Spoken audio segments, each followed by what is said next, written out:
शिवं शिवं। नमस्कार, आप सबका हमारे चैनल श्रीमद् होम रेमेडीज पर स्वागत है।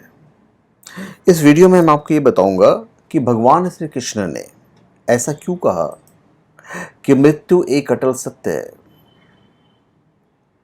हुई तो कारण होगा। हमारी धार्मिक मान्यताओं के अनुसार मार्गशीर्ष शुक्ल पक्ष की एकादशी के शुभ दिन भगवान श्री कृष्ण ने अर्जुन को गीता का उपदेश दिया था। बस इस दिन को गीता जयंती के रूप में मनाया जाने लगा। मृत्यु एक ऐसा शब्द है जिसके आभास मात्र से ही बड़े बड़े महारथी योद्धाओं का कलेजा कांप जाता है। मृत्यु अटल सत्य है और इस संसार में जिसने जन्म लिया है उसकी मृत्यु भी निश्चित है। परंतु हम इस सत्य से आंख बंद कर लेते हैं और ये सोचते हैं कि हम कभी नहीं मरेंगे, जबकि हम प्रतिदिन अपनी आंखों से किसी न किसी को मरते हुए देखते हैं। इस संसार की एक अजीबोगरीब स्थिति है। श्रीमद् भागवत गीता में ऐसी अनेक बातें हैं जिन्हें हम सभी अपने जीवन में अपनाकर सफल बना सकते हैं।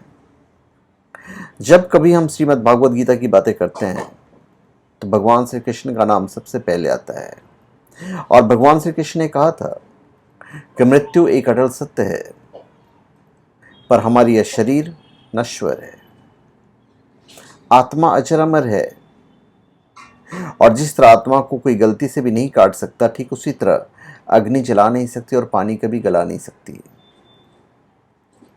एक वस्त्र बदलकर दूसरे वस्त्र धारण किए जाते हैं, ठीक उसी प्रकार आत्मा एक शरीर का त्याग कर दूसरे जीव में प्रवेश करती है। तो गीता में इस बात का भी उल्लेख है कि क्रोध से भ्रम उत्पन्न होता है, जिससे हम सबकी बुद्धि नष्ट हो जाती है। भ्रमित मनुष्य अपने मार्ग से भटक जाता है और तब सारे तर्कों का नाश हो जाता है, जिसके कारण मनुष्य का पतन हो जाता है।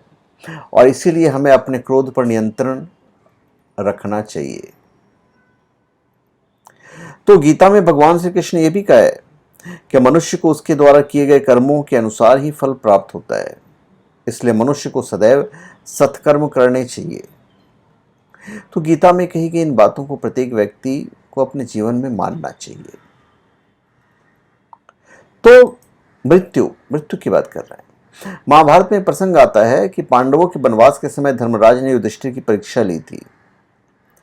तो यक्ष युधिष्ठिर संवाद के रूप में है। धर्मराज यक्ष ने युधिष्ठिर से प्रश्न किया कि संसार का सबसे बड़ा आश्चर्य क्या है। तो युधिष्ठिर ने उत्तर दिया, हम प्रतिदिन किसी न किसी को मरते हुए देखते हैं और हमें पता है कि जो जन्म लेता है वो मरता है, परंतु फिर भी हम यह सोचते हैं कि मैं कभी नहीं मरूंगा। यही संसार का सबसे बड़ा आश्चर्य है। बड़े से बड़े वीर योद्धा दानी महादानी रावण जैसे महायोद्धा, जिसने तीनों लोकों पर विजय प्राप्त कर ली थी, यमराज इसके पैर दबाया करता था, वह भी मृत्यु को प्राप्त हुए। भगवान राम, भगवान श्री कृष्ण भी समय आने पर परम धाम में चले गए। मंदोदाता, ययाति, सत्यवादी हरिश्चंद्र, अर्जुन, भीम, कर्ण सब मृत्यु को प्राप्त हुए। पितामह भीष्म को तो इच्छा मृत्यु का वरदान मिला हुआ था, अर्थात जब तक वह नहीं चाहेंगे तब तक वह जीवित रहेंगे, परंतु उन्हें भी काल का ग्रास बनना पड़ा। हिरण्यकशिपु को भी मृत्यु ने अपने पास में जकड़ लिया, जिसने ब्रह्मा जी से वरदान ले रखा था कि वह दिन में न रात में 12 मास के किसी भी महीने में वो नहीं मरेंगे, परंतु मृत्यु ने उन्हें भी नहीं छोड़ा, उन्हें भी मरना पड़ा। इसे ही नियति कहते हैं। नियति के हाथों सबको मरना पड़ता है, परंतु यह भी सच है कि मृत्यु से डर तो सभी को लगता है। तो ज्ञान रूपी तलवार से अज्ञान को काटकर अलग कर देना चाहिए। याद रहे कि जब व्यक्ति अपनी क्षमता का आकलन कर लेता है तभी उसका उद्धार हो पाता है। चाहे उस सृष्टि का तुच्छ कीड़ा या कंस जैसा महाबली हो, मृत्यु से बचने के लिए ही कंस ने छोटे छोटे दूध पीते शिष्यों तक को मरवा दिया था। इसी प्रकार से तुच्छ कीड़ा भी मरना नहीं चाहता।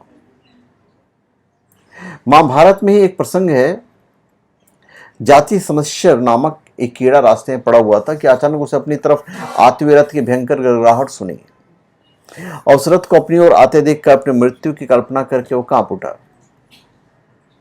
और अपनी जान बचाने के लिए तेजी से भागने लगा। उसी समय व्यास जी भी कहीं जा रहे थे। जब व्यास जी ने कीड़े को बेताशा भागते हुए देखा तो उन्होंने कीड़े से पूछा, इतना तेज क्यों भाग रहे हो? तो कीड़े ने कहा कि आपको दिखाई नहीं देता, पीछे से भयंकर आवाज करता हुआ रथ मेरी ओर आ रहा है जो मुझे कुचल देगा। तब व्यास जी ने कहा कि यदि तुम रथ से कुचलकर मर जाओगे तो इस तुच्छ योनि से मुक्ति मिल जाएगी।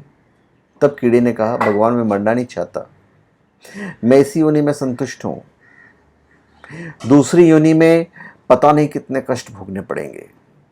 तो इस प्रसंग से स्पष्ट है कि सृष्टि के सभी जीवों को डर लगता है, परंतु मरना सभी को है, चाहे वो महाबली हो या तुच्छ कीट। मृत्यु निश्चित है और यह भी सत्य है कि हम सभी को पता है कि संसार में कोई अमर नहीं है। अपवाद स्वरूप 8 चिरंजीवी बलि, व्यास, परशुराम, हनुमान, विभीषण, अश्वत्थामा, कृपाचार्य और मार्कंडे को छोड़कर। जब पितामह ब्रह्मा जी ने सृष्टि का निर्माण किया तब ब्रह्मा जी ने मृत्यु का प्रावधान नहीं किया था। परिणाम स्वरूप सृष्टि का विस्तार होता गया, क्योंकि संसार में जिसने जन्म लिया है उसकी मृत्यु नहीं हुई, जिससे पृथ्वी पर प्राणियों की संख्या बढ़ गई और पृथ्वी पर भार बढ़ता गया।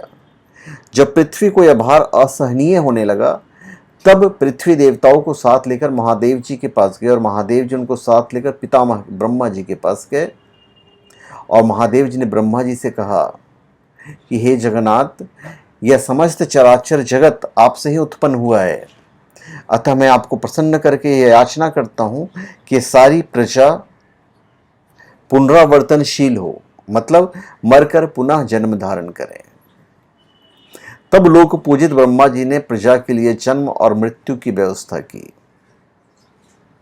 तब लोकों के आदिकरण भगवान ब्रह्मा ने उसे मृत्यु कहकर पुकारा और निकट बुलाकर कहा कि तुम इन प्रजाओं का समय समय पर विनाश करती रहो, चाहे कोई मूढ़ हो या विद्वान हो, संपूर्ण प्रजा का संहार करो, जिससे तुम्हें परम कल्याण की प्राप्ति होगी। तो इस प्रकार पितामह ब्रह्मा जी ने नव यौवना मृत्यु की उत्पत्ति की और उस नारी रूपी मृत्यु के वस्त्र काले और लाल के आरंकों के निम्न और आम्यांतर प्रदेश भी काले रंग के ही थे। तो इस प्रकार ब्रह्मा जी ने प्राणियों की मृत्यु रची। वो मृत्यु ठीक समय आने पर यथावत रूप से जीवों का संहार करती है। उसके जो अश्रुपात हैं वही मृत्यु काल प्राप्त होने पर रोग बनकर इस प्राणियों का संहार करती है। तो मेरे ख्याल से सारी चीजें क्लियर हैं कि भाई जो मृत्यु है क्यों निश्चित है, मृत्यु के जीतने के उपाय भी हैं। इन मृत्यु सूचक लक्षणों को जानकर मन को वश में रखने वाला साधक दिन रात परमात्मा का ध्यान करे और जिस समय मृत्यु होने वाली हो उस काल प्रतीक्षा करे।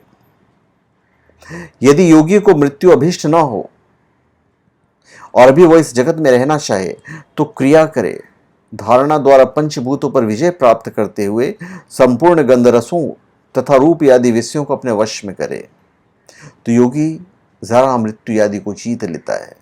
और इस विषय में सूत्र प्रमाण है ध्यान योग।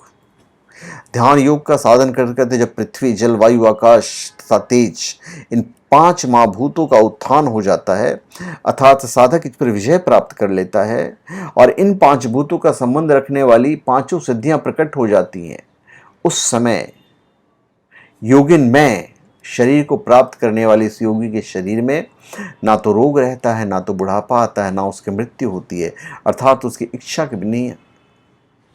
के बिना मृत्यु नहीं हो सकती। और पितामह भीष्म इसके उदाहरण है। तो धन्यवाद। इसमें मैं विश्लेषण बाद में करूंगा अगले वीडियो में, फिलहाल इसे मैं यहीं पे समाप्त करता हूं। तो धन्यवाद।